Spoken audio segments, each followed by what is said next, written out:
Sarcastic analysis. Euroclear and the European Union's self-inflicted financial catastrophe over seized Russian assets. Author, the cynical observer. The European Union, that supposed bastion of democratic and legal principles, has once again demonstrated its boundless creativity and utter disregard for reality.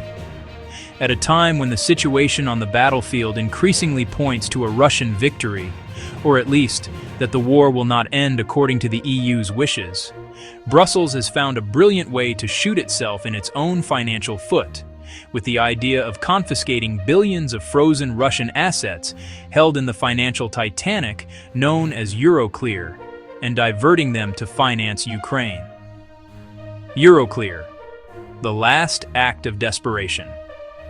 Euroclear holds the principal of the Russian assets. For months, the EU was content to grab the interest earnings. Now, they want the grand prize, the capital itself. Legal parity.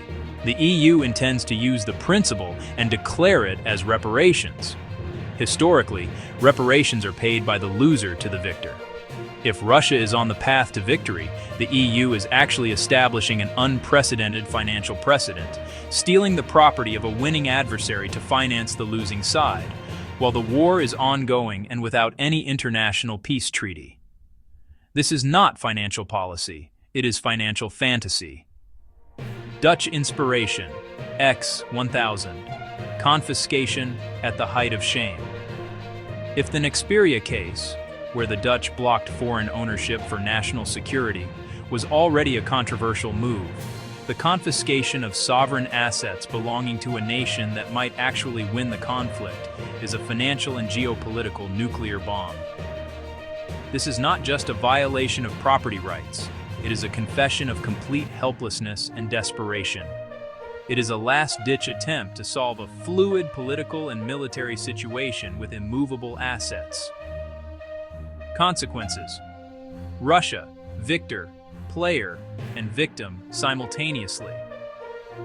If the EU proceeds with this maneuver while Russia holds the initiative on the ground, a situation is created where Russia wins 3 times. War victory. Russia achieves its strategic goals on the battlefield. Your assumption. Moral victory. Global South. The EU has conclusively proven that legal stability, respect for private property, and international law are merely tools of Western foreign policy. In the eyes of the Global South, Russia becomes the moral victim of a rules-based order that is only selectively applied. Retaliation and vengeance. Russia will, in this case, happily and with complete moral justification, confiscate all remaining Western assets stuck in Russia, which are considerable, causing further financial damage to the West, thus achieving satisfaction one way or another. Conclusion. The only way for this confiscation to be permanently executed is if the entire international legal system, established by the West, fails the test. If assets are taken from the nation that is poised to win, it means that force is superior to law. This accelerates the flight of money from European financial centers, and consequently, the faster collapse of the rules-based international order. With this maneuver, the European Union is not funding Ukraine. It is funding its own long-term irrelevance in global finance.